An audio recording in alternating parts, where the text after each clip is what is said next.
So I'm sure a lot of you watching this have consumed many iPhone 12 leak videos by now, but it's October, which means an iPhone event announcement is coming at any moment. Like, you could be sitting at home working on your favorite soap sculpture while watching this video and receive a notification that an Apple event is happening next week. Look, there's a lot of iterative updates coming to the iPhone 12, but personally, one of my favorites is the return to using a Qualcomm modem. I know this may not be a big deal to the average iPhone user, but as a tech enthusiast, using a Qualcomm modem is like driving a Ferrari, whereas the old Intel modems in the iPhone XS or iPhone 11 are comparable to a Pontiac Aztec. It works, it will get you from point A to B, it just won't do it quickly.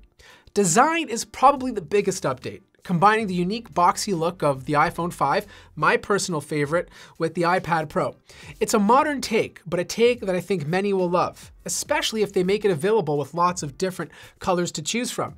Apple is going a bit Samsung this year, giving the user 5 different iPhones to choose from.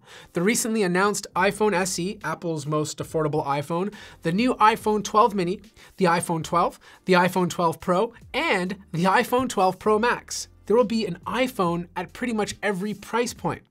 All iPhone 12s will have OLED displays, finally, but there will be no 120 Hz high refresh display on the iPhone 12 or 12 mini.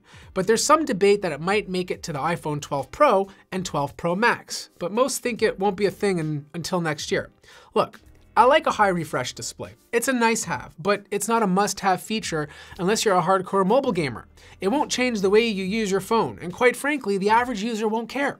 If you're an early adopter, there are a ton of awesome Android devices that will fill that gap for you. At the end of the day, Apple is looking at the bigger picture, and if they don't feel battery life is up to snuff or the tech is there, they will delay the feature until it's ready. The new design will bring thinner bezels on all models, allowing Apple to stretch the screen size to 6.1 on the 12 Pro and 6.7 on the 12 Pro Max. Unfortunately, the notch is staying the same size except on the mini. I found the 11 Pro Max to be a bit too big and the 11 Pro to be a bit too small. I think 6.1 will be the perfect size, at least for me. Just don't expect big sensor updates to the camera. The iPhone 12 and 12 mini will get a wide and ultra wide lens. The iPhone 12 Pros will have the same, plus a telephoto. But this year, the Pro versions will get an additional LiDAR sensor to boost photography and AR capabilities. I think most of the camera improvements that you do see will be done using software. Performance will be bonkers. Apple's A14 benchmarks have been leaked, and yeah, let's just put it this way. There's nothing out there that's going to beat it in raw performance. But there are some disappointments. The first one is Apple is no longer offering a power adapter in the box. This is great for the environment, but I can't help feel like Apple is just doing it to make more money by pushing it as an optional accessory for you to buy later. 5G is great, and I'm glad it's here, but I don't feel like you need to upgrade because of it. Carriers and smartphone OEMs are pushing 5G as hard as they can, as a must-have feature. It will be one day, but the infrastructure is still being built out, and it won't really do anything to change your life in the next 2 to 3 years. Finally, the iPhone 12 will be available to purchase shortly after the announcement. But here's the thing. The iPhone 12 Pro and Pro Max won't be sold until the end of the month or possibly sometime in November. There's a bunch of delays happening in the background and Apple had to push the sale date. Either way, the iPhone 12 or any smartphone in 2020 consist of many small iterative updates.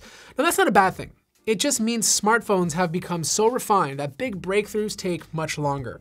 One thing's for sure, it's really hard to have a bad experience on a smartphone today. And I'm happy to see even more really good phones like the iPhone SE and mini at the sub $700 price range.